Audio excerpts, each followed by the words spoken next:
They were seen first through the smoke, just silhouettes striding from the ruin as though they had been waiting beneath the earth for the killing to begin. The defenders of Idris Gamma had already broken. 1,000 voices screamed over broken vox beads. 100 banners lay trampled under traitor boots. Then the fire changed. It stopped consuming only flesh and steel, and began to shine. Among shattered walls and pools of blood, figures began to move, unmarked by the bolter's wrath. Flames trailed them, not with the hunger of wildfire, but with purpose, curling around blackened ceramite like incense burning in the vaults of a cathedral long dead. Bones adorned their armor, not sculpted, not engraved, but grown as if from the plate itself. Skulls stared out from pauldrons. Ribs protruded where once chapter heraldry might have stood. Their movement made no sound, yet every heart in range of their passage felt it. A pressure behind the eyes, a call to judgment. There were no orders given. They moved as if the field was already theirs. Later, when the ruins had cooled and the dead were stacked for pyres, the survivors spoke carefully, if at all. Some claimed they had seen the Emperor walking with them, not as a figure of radiant hope, but as a judge clad in ash. Others believed them revenants, those lost to Warpstorm Cragmere or the Black Moor, returned in the moment of need to exact their final vengeance. The scribes of the Ordo Chronos recorded 57 separate encounters across 4 decades that matched these signatures. Warriors appearing in the void of despair, delivering impossible salvation, and vanishing before Imperial command could assert control. They left no gene seed, no bodies, no trace of war gear that could be analysed or returned to the Mechanicus. Auspex logs often failed to detect their approach.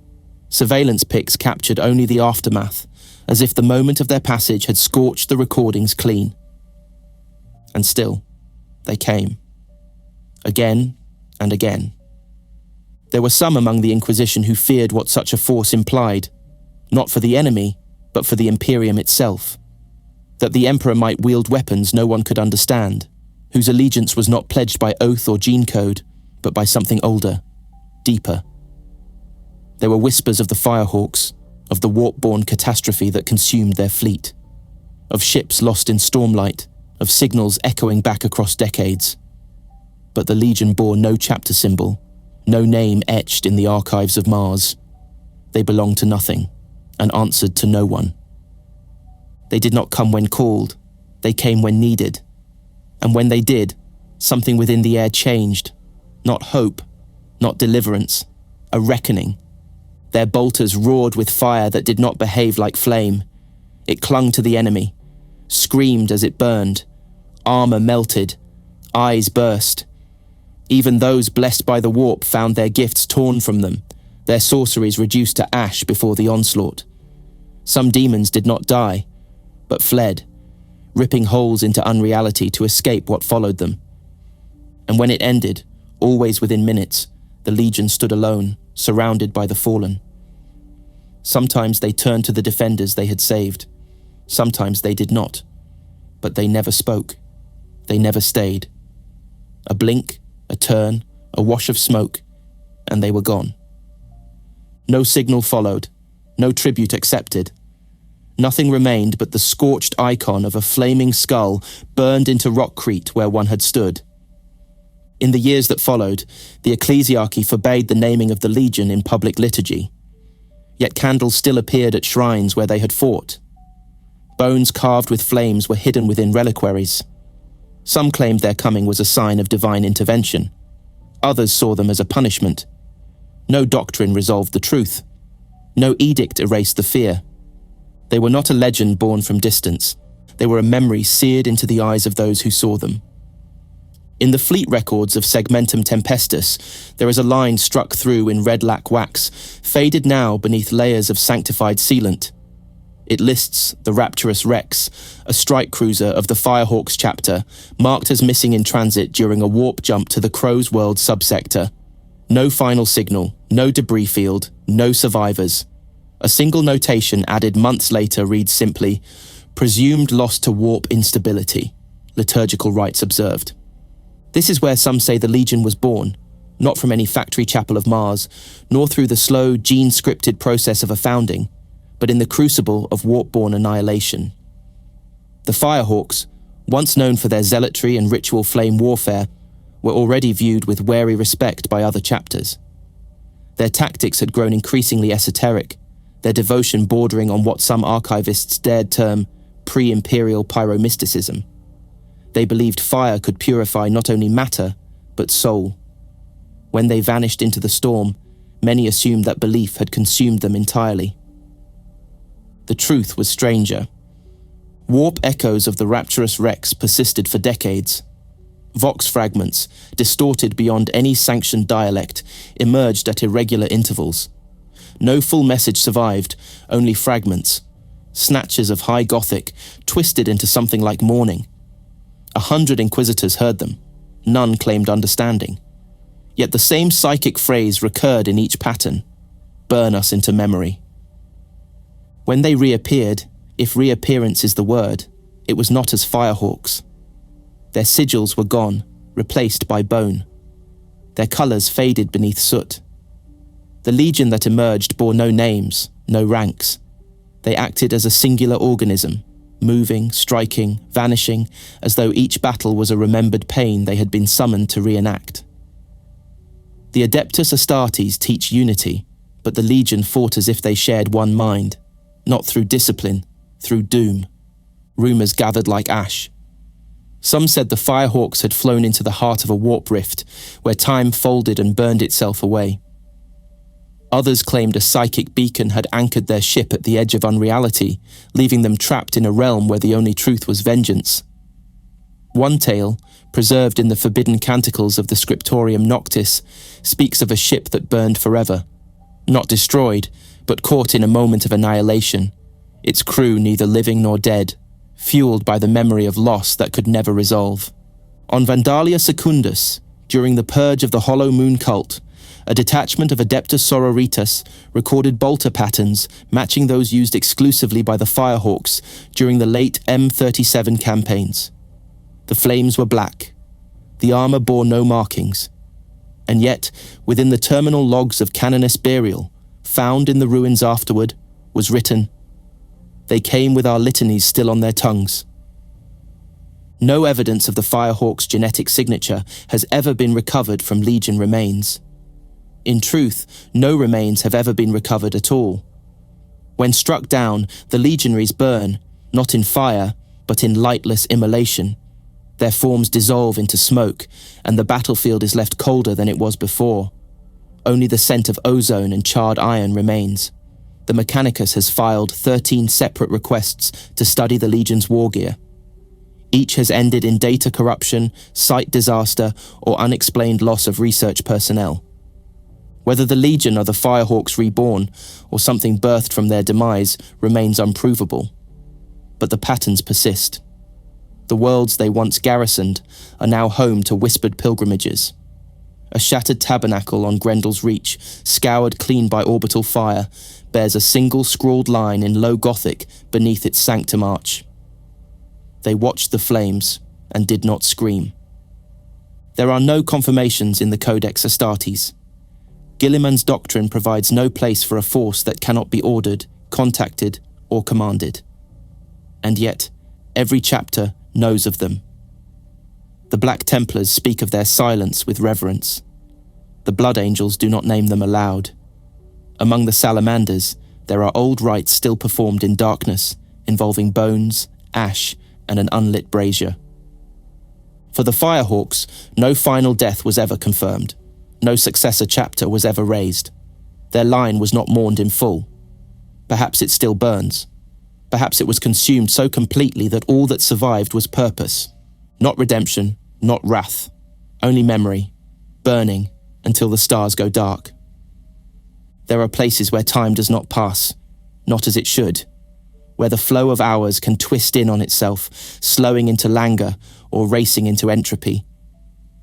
In the archives of the Ordo Chronos, such locations are not charted as territories, but as afflictions, zones where the warp has bled into reality so thoroughly that chronology loses grip. One such wound bears many names. To the Navis Nobilitae, it is simply Cragmir's Hollow. To others, it is the Gloaming Rift. Into this fracture, the Firehawks vanished. There are no clear records of what occurred within the rift. That silence, true and unbroken, endures in the black vaults of Luna's subdermal Astropathica. But evidence, scattered like shattered sigils, suggests that the chapter's fleet, led by the rapturous Rex, made translation during a warp surge that registered no precedent. The Astronomicon faltered. Psychic auguries shattered. Not interference, but absence. As if something older than void travel had yawned open, pulling the fleet into its own malign rhythm. What emerged from the other side was not a fleet. It was not even a signal. It was aftermath.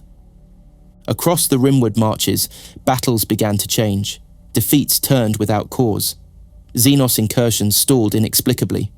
Astartes squads under siege reported sudden reinforcement by unidentified warriors. Then the silence resumed. Nothing left behind. No evidence save bolter casings and scorch patterns in the shape of flames. Over time, these manifestations cohered into a legend. The Legion. Always arriving too late to be predicted. Always leaving before thanks could be spoken. Some among the Adeptus Astra Telepathica proposed a theory. That the Firehawks had been exposed not merely to the Imperium, but to a localized phenomenon. A warp eddy so thick with temporal inversion that it had severed the chapter from causal time. That what returned was not a remnant, but a recursive loop of warriors, emerging again and again into reality at moments of greatest psychic pain. Those who walked out of the rift were changed. Their skin bore lesions that glowed faintly under moonlight. Their armor, though shaped as Mark VII Aquila plate, had no identifiable fabrication signature. It bled oil that evaporated into smoke. And their eyes, if seen at all, reflected no light. Even when scanned by the most sanctified Auspex arrays of the Adeptus Mechanicus, their mass registered inconsistently, as though they flickered between states of existence. Vox hails passed through them. Data intercepts returned only corrupted scripture, scraps of fire-lit litanies repeating in corrupted Low Gothic. Translations varied, but one passage emerged in consistency. We are the burning that remembers. If these warriors were once firehawks, they no longer bore the hearts of living men. In battle, they moved with the precision of servitors, but struck with the rage of those who had seen worlds die in fire. Not a single legionary has ever been seen to retreat. Not once, no matter the odds. Even when torn apart by plasma weaponry or crushed beneath rubble, their final act is always violence. And when death comes, it is not slow. Their bodies ignite. Not in combustion, but in immolation. A quiet collapse into dust, without smoke or sound. Some within the Librarius speculate that the gloaming rift imposed more than spatial distortion. That it replaced time itself with memory. That the Legion's very existence is not linear, but a constellation of remembered deaths played back into the world as needed. This would explain their precision, why they strike only at the moment when failure is absolute. Not because they plan, but because they remember the failure and rise from it. A data fragment from Inquisitor Lokim's now lost journal, recovered from the ruins of Zama Tertius, hints at something more. These are not ghosts. They are the price paid for every plea the Emperor has chosen to hear. No edict from Terra has confirmed their status. No litanies honor them in the great cathedrals. And yet, a subcult of astropaths has developed a ritual involving flame, bone dust, and silence. They perform it not to summon aid, but to remember loss. The gloaming rift has since collapsed, or moved, or vanished, but the Legion remains. There is no warning, no tracer pattern across the void, no sensor spike on the Auspex. Just the shift in pressure, the hush before thunder, and then presence. In every documented sighting, the Legion appears only when the edge has been reached, when the last order has failed, when retreat is cut off, and death is not merely possible, but inevitable. They do not arrive from orbit, nor breach reality with the flaring shriek of teleportarium fields. They do not descend by Thunderhawk or drop pod. The ground does not tremble. The air does not hum. They are simply there, between one breath and the next, standing among the ruins, emerging from shadow, walking from fire. On Varsid Null, as the PDF's last defensive line crumbled beneath the iron hoofbeats of a Chaos Knight, the Legion arrived inside the hab block that had become a shrine to failure. No doors were broken. No blast marks marred the walls. Yet 15 black-armored figures stood in the center of the chapel, unmoving, unbreathing. A lone acolyte who had fled the front line claimed they had simply been there, waiting, the scorched wings of the Aquila still burning on the wall behind them. In the pick log that survived, the first movement is not their approach, but their fire. Their bolters flare in spectral light, not orange or blue, but pale and soundless. No muzzle flash, no shell casings. The enemy disintegrated where they stood, their forms reduced to silhouette before vanishing in smoke. There were no battle cries, no commands, just the rhythm of death, precise, measured, unstoppable. When the final enemy fell, the Legion did not remain to be hailed. They did not respond to voxes. They did not aid the wounded. They vanished. One moment visible through the chapel's broken stained glass window, and the next, nothing. The pick log ends with static, then silence. Across the stars, similar tales echo. The 35th Elysian Drop Regiment spoke of figures walking through anti-air fire as if it were mist. On Talion's grave, the 9th Mordian declared 3 companies lost, only to have 12 legionnaires appear on the bastion wall at dusk and fire into the darkness for 8 hours without pause. When relief forces arrived, they found the Legion's firing positions unoccupied, yet the stone was still warm. Even more unsettling are the accounts where survivors claim to have heard the Legion speak, not in words, but in impressions. Some report a heat behind the eyes, a sensation of grief transmuted into resolve. Others recall hearing hymns, faint and fractured, in a language they do not know. The common element is always fire. Fire in memory. Fire in blood. Fire in prayer. And yet, no attempt to follow them has succeeded. Recon drones lose control. Voxhounds trail endlessly into static. Even the Ordo Malleus, armed with demon-binding tethers and reality anchors, has failed to pin down the Legion's trail. It is as if the Legion does not travel across space, but across consequence. One cannot seek them, one cannot prepare, one can only endure long enough for them to come. When they do, the battlefield changes. The dead grow quiet, the air thickens, flame finds shape, and then the enemy begins to die. Those who have stood in their shadow speak not of warriors, but of revenants. Figures shaped like Astartes, yet possessed of something no gene seed could confer. Their armor bears no livery, only a sable void upon which the iconography of death is etched in stark relief. Bone motifs, not painted, but seemingly grown from the armor itself, trace over greaves and vambrace, helm and plate. Flames wreathe their forms, not kindled, not consuming, but dwelling. It clings to their edges, drifting like incense, unbound by wind or temperature. The bolters they carry, at first glance standard issue Godwin pattern, betray their unnatural origin with each shot. There is no magazine change, no visible feed. They fire with a rhythm that no known ammunition reserve could sustain. Their rounds strike not as mass-reactive slugs, but as ignition points, setting fire not only to flesh, but to presence. There are records of Chaos Terminators, clad in tactical dreadnought plate, reduced to smouldering ruin in seconds. In one account, a Necron Overlord's living metal form shattered beneath a single burst, its phasing field neutralized by some unseen force. These are not standard weapons. They are conduits. No marks of manufacture appear on their casings. No serials, no purity seals. Only scorched glyphs, unrecognizable to Mechanicus cogitators, etched deep into the barrel casing, as though burned from within.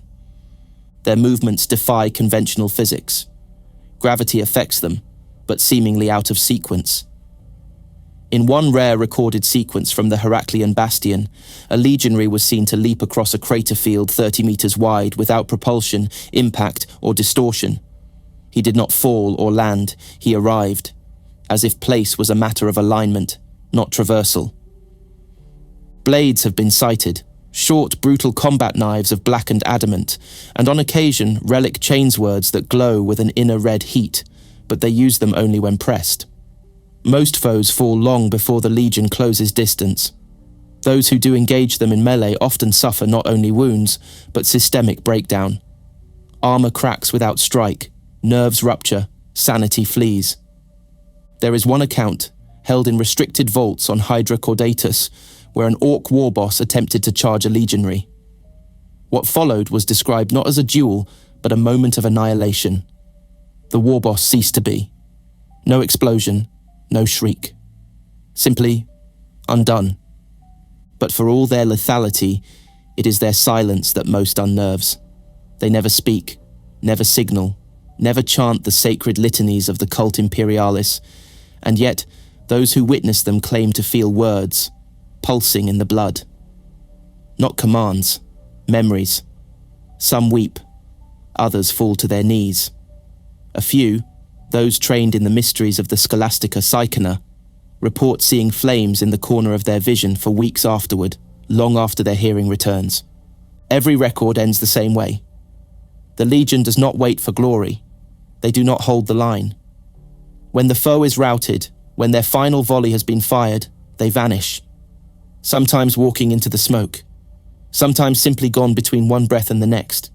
And in the place where they last stood, often there remains only ash, arranged in the vague silhouette of a skull, wreathed in curling fire. They do not linger, they do not explain. They kill, and they disappear. There are no answers, only patterns.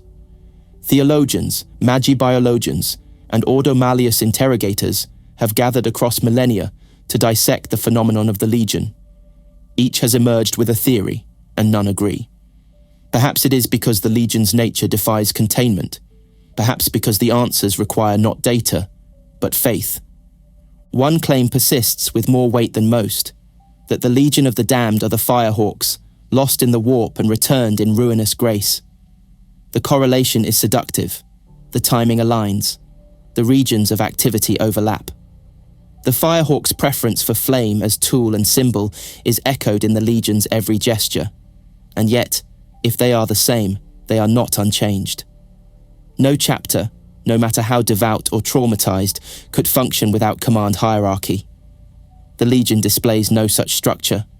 No captains, no sergeants, no vox links or banners. They operate as one body, yet with no signs of leadership. Not a unit, an impulse. Other interpretations go further. Some within the ecclesiarchy whisper that these are not merely Astartes, but the Emperor's vengeance made manifest. That he, from the Golden Throne, dispatches the Legion as one might send a vision or a bolt of righteous lightning. That each appearance is a divine decision, no less deliberate than the miracles of Saint Celestine or the shieldings wrought by holy martyrdom. The existence of the Legion in this belief is not an accident of warp mutation, but a judgment. To the Adeptus Mechanicus, such beliefs verge on heresy. They have long sought to define the Legion's origin through empirical means, tracing fragments of gene code from sites of engagement. But no viable material has been recovered. The one incident in which a legionary helm was secured resulted in the deaths of 6 tech priests, 3 inquisitorial escorts, and the spontaneous detonation of a stasis vault.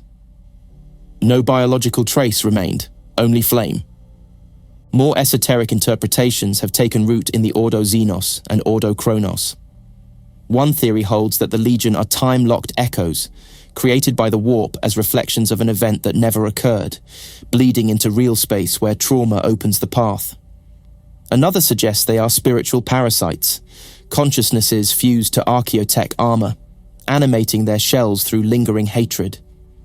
A more dangerous view, one that remains censored on many Forge worlds, posits that the Legion are what happens when an Astartes chapter achieves such unity in death that its warriors refuse to pass from reality. That they remain, not by will, but by shared refusal. A refusal that gains mass, flame, thought. In a rare transcript from the Sanctum Demonius on Banish, an exorcised demonette, when pressed on the subject of the Legion, hissed, "They burn where we cannot feed. They are the ash in your prayer." No further answers could be extracted before its form collapsed into warped glass. Even among the Inquisition, caution is practiced. The Legion cannot be controlled, cannot be summoned. Every attempt to prepare for their arrival has failed. And yet, their actions are aligned with Imperial survival. Each time they have appeared, they have struck only the enemy. No record exists of a friendly fire incident, no brother slain in error. Even their silence, though unsettling, seems born of necessity, not malice. The question remains, why do they come? And more troubling, why do they leave? The presence of the Legion does not pass without consequence. For those who survive their interventions, the memory clings like smoke in the lungs, unshakable, acrid, holy. Some fall into silence, eyes fixed on scenes only they can still see. Others, most often the pious, emerge transformed, not elevated, but branded. In the wake of the Legion's passage, belief does not waver, it intensifies. On Pellicor's Reach, a regiment of the Vostroyan Firstborn stood alone in the spires of the fallen hive. Hive knights pressed inward, their fungal mechs forcing surrender foot by foot. The 8th Company of the Legion of the Damned arrived during the second night. The battle records end abruptly. Only the chaplain's log remains, scratched into a scorched piece of ceramite, found on the altar of the ruined cathedral. They came not for victory, but for judgment. In their fire, I saw the saints. Those who are touched by the Legion's presence rarely survive long, not because they are marked for death, but because they are already so near it. The Legion appears in moments when the thread has nearly broken. It is not salvation in the manner of reinforcement, it is the brief return of something already lost. In the few cases where a legionary has been seen up close, without the veil of smoke or the distortion of psychic bleed, their forms show signs of decay. Not like rot or injury, but something more subtle, as though their bodies are unraveling at a cellular level, even as their strength surges. Skin flakes from beneath armor seals, breath rasps through failing lungs, eyes flicker with warp light, burning with knowledge they cannot speak. Some Imperial scholars have speculated that the Legion suffers a form of warp contagion, a spiritual affliction that both empowers and consumes. Each battle brings them closer to a threshold. When crossed, they erupt, not in violence, but in final combustion. Not a death throw, but an offering. In this theory, combat is both sustenance and sentence. Each act of vengeance fuels their fire and hastens their end. There are those among the Ministorum who reject all such interpretations. To them, the Legion is not a chapter, not even an echo. They are an angelic host, unbound by flesh. Their decay is not death, it is revelation. They burn because flame is truth, and their dissolution is not loss, but ascension.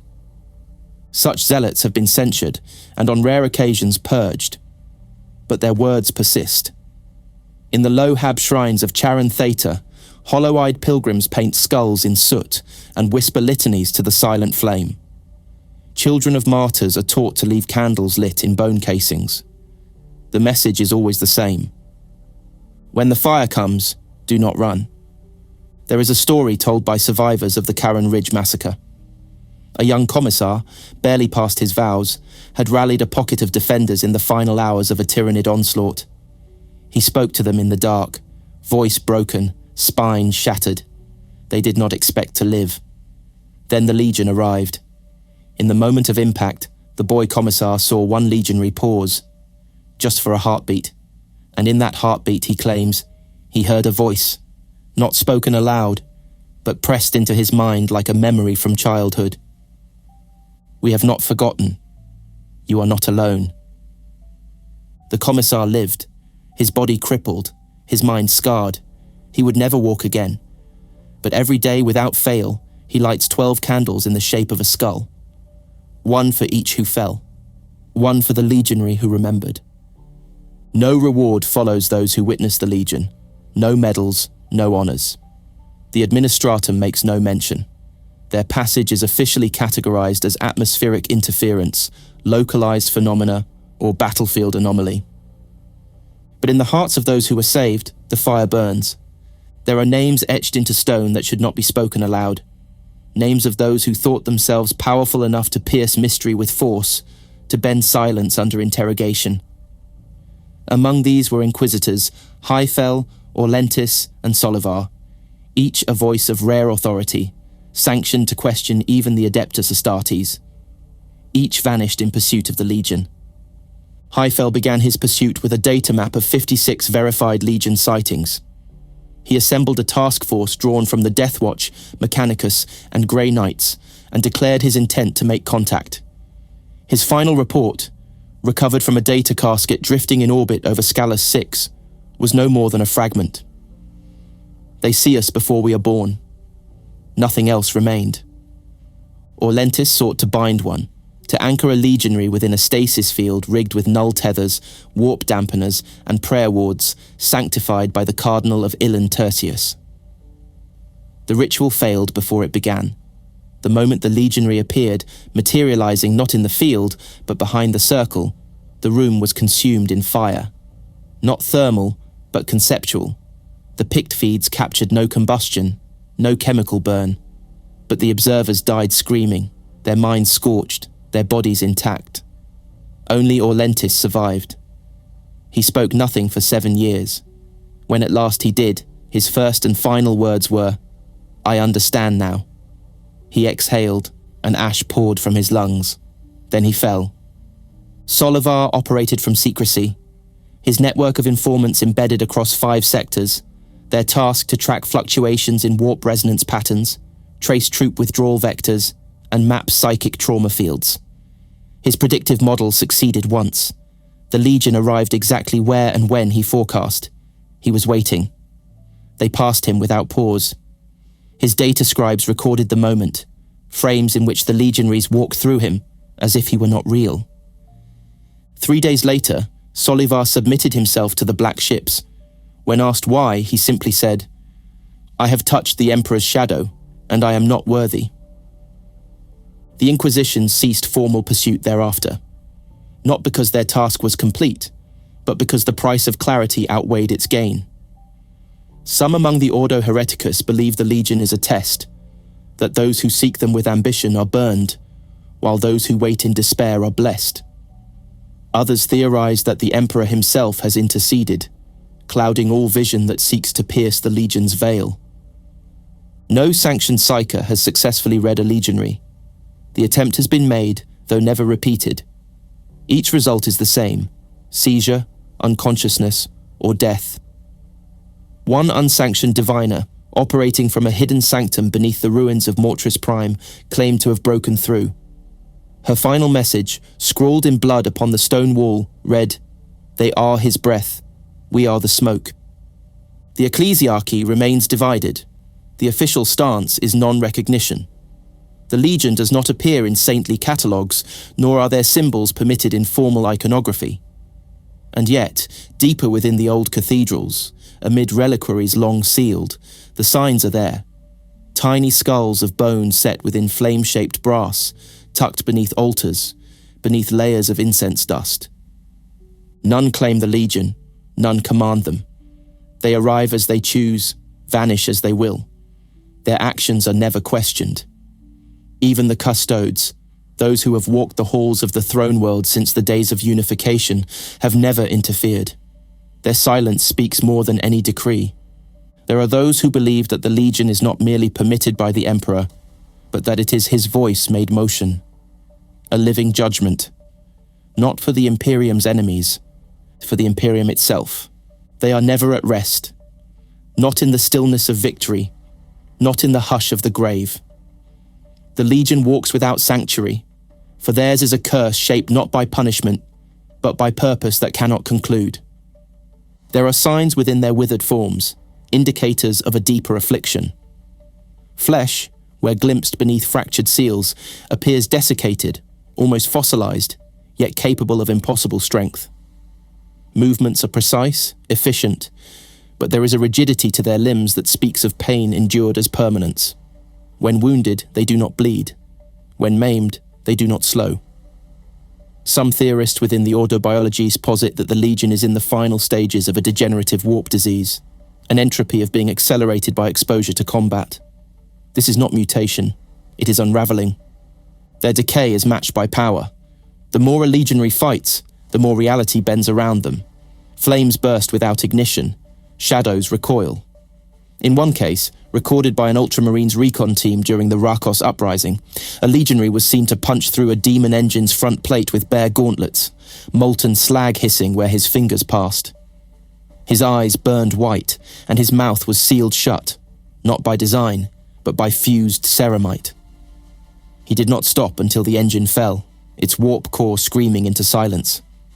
It is said among some Deathwatch kill teams that when a legionary reaches the edge of his unraveling, something within the warp shifts, a crescendo, the final flicker of a star before collapse. The afflicted Astartes enters what is called the terminal flame, a state where all restraint disintegrates. In this moment, the legionary becomes an avatar of destruction, striking without pattern, without mercy, with supernatural force. But the cost is certain. He burns, from within, not in fire, but in finality. The body ruptures. The soul, if it remains, is consumed. Nothing is left.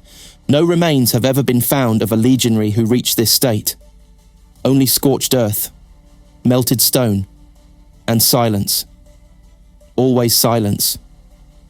Some believe that this is the price they pay for what they are, that the warp does not grant their power freely, but extracts its due with each act of intervention. Others claim the curse was self-chosen, that when the Firehawks passed through the gloaming rift, they bound themselves to a cause beyond mortality, and in doing so, forfeited all return. In the mythic cycles preserved on Balor 9, there is a heretical fragment of scripture once attributed to a renegade canoness. It reads, "To light the Emperor's path, they placed their own souls upon the pyre." The Legion does not speak of it. Indeed, they do not speak at all. But in the pattern of their return, in the steady diminishment of their number, the toll becomes evident. There are fewer now than there were in the days of the Third Ghoul Star's incursion. In the decimation of Ulcat Prime, a full 20 appeared. During the recent defense of Solon's grave, only 3 emerged. The Mechanicus would call it loss. The Ecclesiarchy might name it ascension. But to those who stand beside them, even once, the meaning is simpler. They come to die, and they choose to do so, again and again and again. There are moments across the long span of Imperial history when divine presence is not just inferred, but witnessed. Not in light nor thunder, but in the space between choice and consequence. In these moments, the Imperium remembers that the Emperor is not simply a relic upon the throne, nor merely a god sustained by faith. He is a force, a pressure, and some say, the Legion is how he breathes. To walk in their wake is to feel the outline of something greater pressing against the world, not a miracle, a judgment.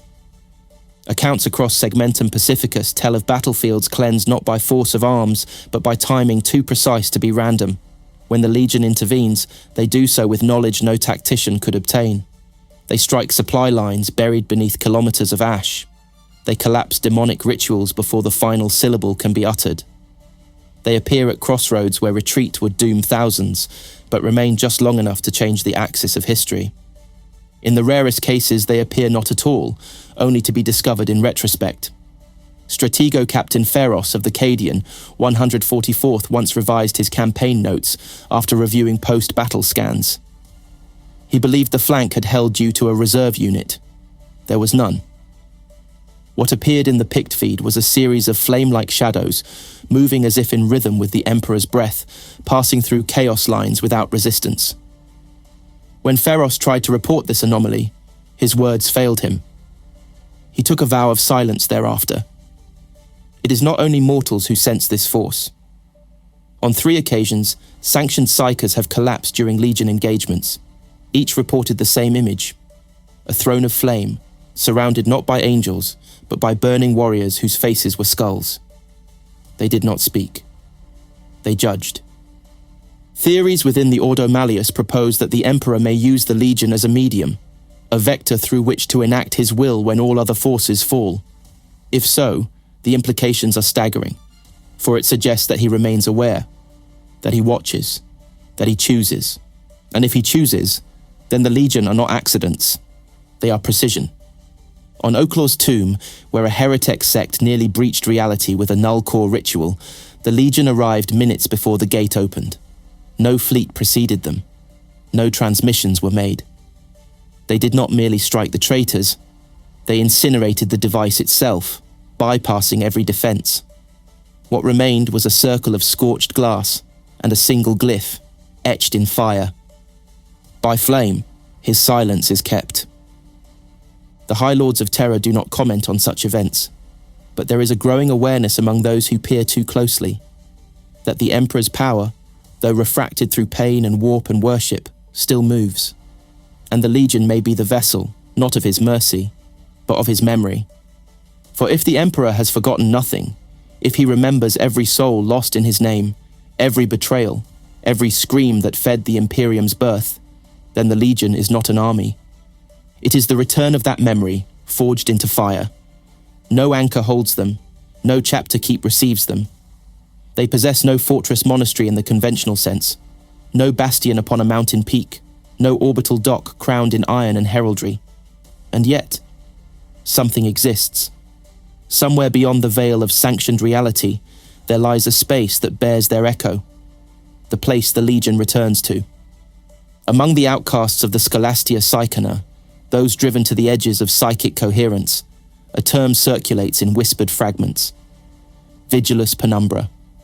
A realm between real space and the warp, not coexistent, not adjacent, but refracted, neither stable nor storm-ridden. A nether realm lit by slow-burning flame, where time drips rather than flows, where memory, rather than mass, defines presence. Some believe this to be the Legion's redoubt. It is described not in architecture but in sensation, a place of eternal twilight, where ruined statues weep ash and the ground is scorched with footsteps that never fade. One heretical text, the Pyrrhic Gospel, seized and sealed beneath the black library of Stygia Ultima, speaks of a cathedral without walls, floating in the umbra of thought. Its halls echo with 100,000 battle hymns, all sung in silence. Bones line the cloisters. Each flame burns blue, except one. A pyre of black fire that never moves and never dies. The Legion does not rest here. Rest is denied to them. But it is the place where they wait. There are other hints. In the ravings of a corrupted astropath rescued from the wreckage of the Tome of Seven Sorrows, there lies a singular line. I saw the chapel of smouldering thought. I was not invited in, but I wept outside its gates. The astropath died moments later, not from injury, but from emptiness. All synaptic activity simply ceased. And there is the vision of Brother Librarian Verax, of the Lamenters, who survived direct psychic contact with a legionary during the Valanth Crusade. He described a horizon of black towers, each one shaped from old wars. Great catacombs of unmade memory, where every fallen soul of the Firehawks screamed not in torment, but in defiance. Whether this place is a psychic construct, a metaphysical tether point, or an actual pocket dimension, none can say. But its influence is tangible. It manifests when the Legion fights. Their presence is more than physical. It reshapes the field. Vox signals distort. Temperature drops. Fire behaves unpredictably, rising without fuel, drifting toward the east regardless of wind. In battle, some have claimed to see glimpses, not of the place itself, but of its echoes. Shadows behind the Legion, where no light falls. Doorways traced in soot, visible only for seconds, revealing archways that lead into flame-lined corridors. The fortress exists, perhaps not in the way we understand, but it is there, waiting for them, calling them home when the fire dies. The mark of their passage is not victory. It is not even survival. It is memory, left behind in the smallest of things. A melted brass aquila set upon a ruined barricade. the scent of burning parchment in a void-locked corridor.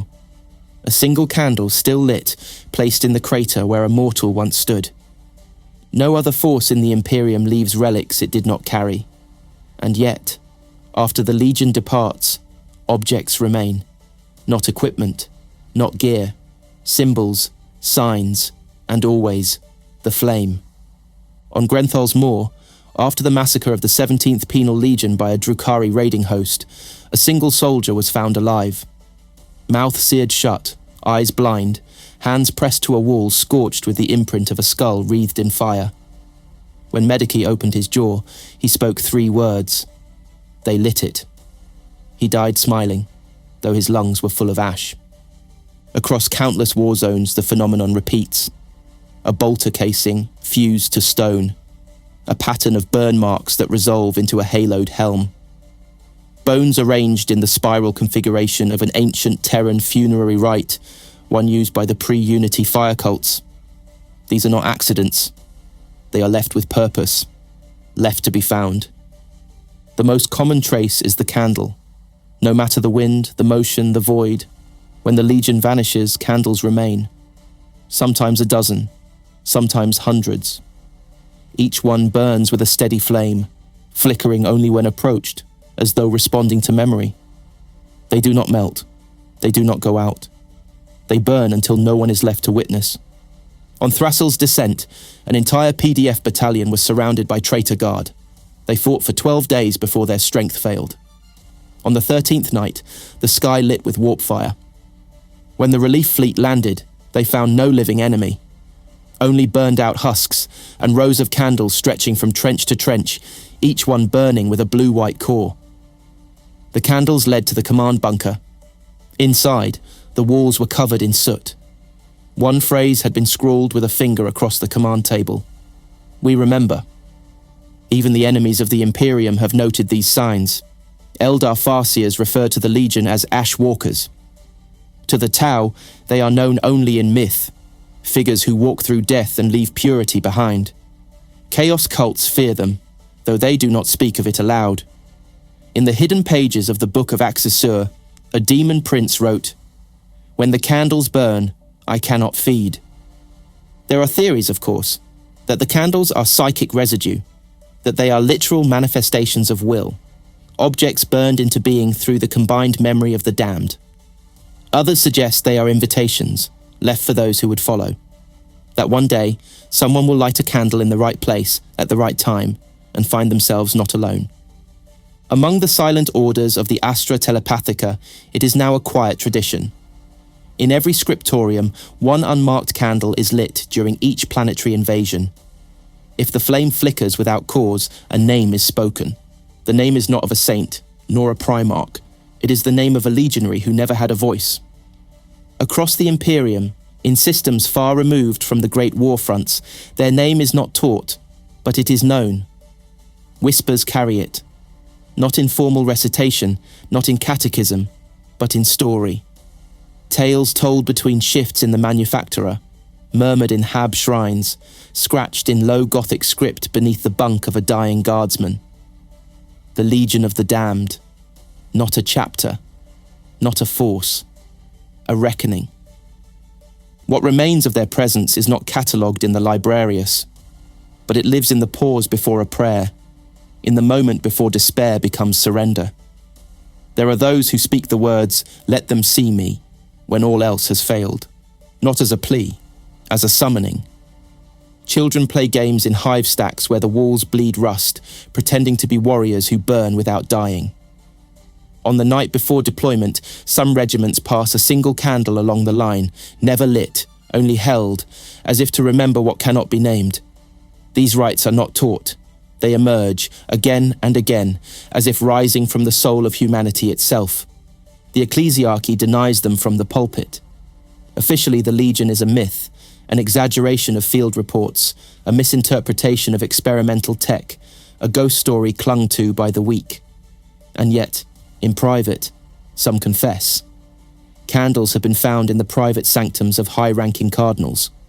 Bone tokens, no larger than a thumb's joint, shaped like skulls, have turned up in reliquaries too ancient to trace. No origin, No seal, just flame etched into bone. They are feared deeply, because they arrive where nothing else can, because they strike without allegiance, because they offer no comfort, only correction. They do not smile, they do not speak, they do not forgive, but they are also hoped for. In the dark, when the lines have broken, when the Vox is dead and the enemy is near, some soldiers stand up straighter, not because they believe they will win, but because they believe they will be seen, not by command, not by their emperor, by the legion. There is one tale from the siege of Karak Deneb, passed from regiment to regiment without a single written word. In it, a boy, no more than 16 years standard, refuses to run as the traitor Titans approach. He does not fire, he does not scream. He holds a lit candle in his hand and waits. And as the story goes, the candle does not flicker, the ground does not shake. And when the smoke clears, he is still there. No one sees what happened.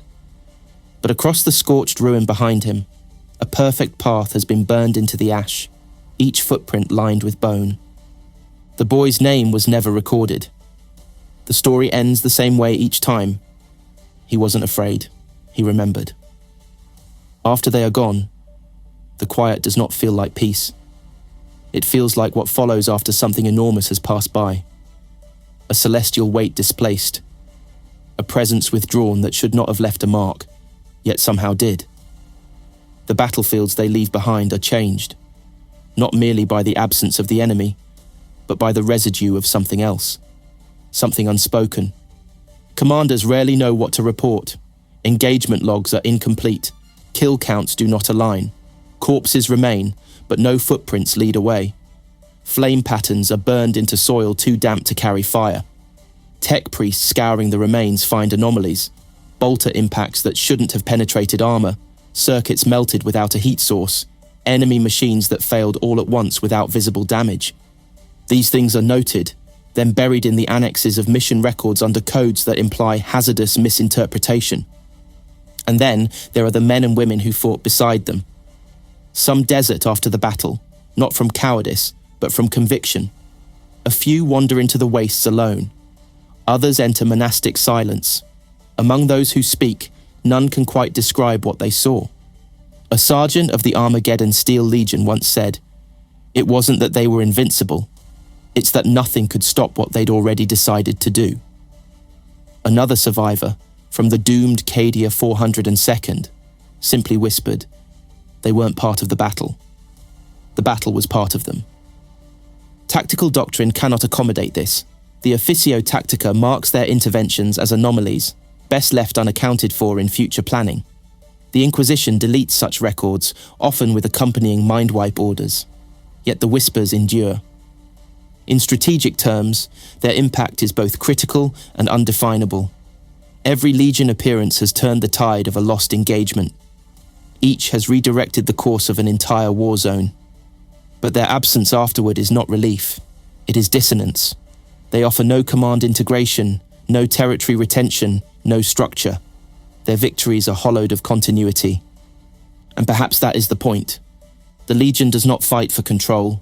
They do not restore order. They burn away what was broken, and then they are gone. What is left behind is not a coherent doctrine. It is a crater. In that crater, something new may grow, but only if those who remain are willing to stand on their own. The Legion does not build. They clear. Some call that cruelty. Others call it mercy. In the silence that follows, people light candles. They do not know why, but they remember. They will not last forever. Nothing in this galaxy does. Even the stars themselves are burning toward entropy, each nova a slow forgetting of the light that once was. And the Legion, too, are fading. Their numbers dwindle. The intervals between appearances grow wider. Where once they walked in dozens, now they come alone. A single figure, where whole companies once flared into being. Some scholars see this as the decay of an anomalous event, a psychic fracture closing over time. Others see a different truth, that they are finishing what they came to do. But not all ends are endings. There are theories, always, and prophecies born from the lips of dying astropaths, and fragments of data beats intercepted from sources no one remembers authorizing.